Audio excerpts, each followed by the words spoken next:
Така че, приятели, здравейте на всички! Радвам се да те видя отново в канала. Ново видео днес.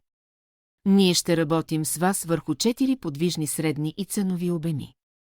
Първият ни индикатор е MACD, който също има 2 пълзящи средни, а успоредно на нашата графика има и 2 пълзящи средни.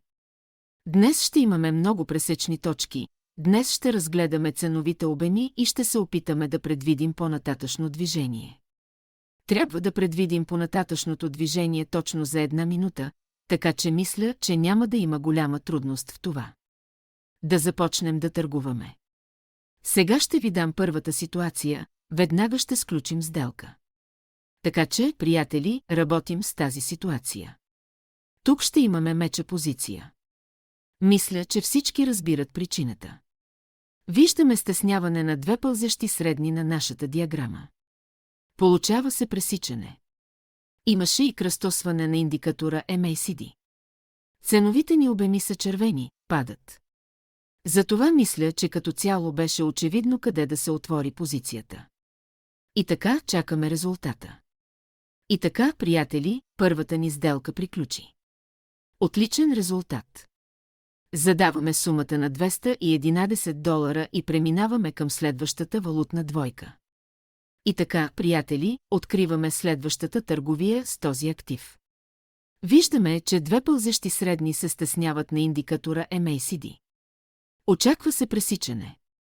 Тук отваряме за продължаване на тенденцията, защото виждате, че имаше обръщане на върха.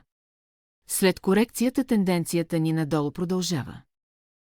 Тук, логично, просто трябва да отворите за продължение на това обръщане. Разглеждаме индикатора MACD и виждаме намаляване на обемите. Те бяха нарисувани в червено, всяка по-ниска от предишната. И знакът 0 е пресечен. Тоест, всичко предполага, че тенденцията ще върви изключително надолу, така че ние просто чакаме резултата. И така, приятели, втората ни транзакция завърши с нетна печалба. След лека корекция тенденцията продължи. Фиксирахме вашата печалба. Отличен резултат. Да преминем към следващата валутна двойка. И така, приятели, откриваме следващата търговия с този актив. Позицията тук ще бъде меча.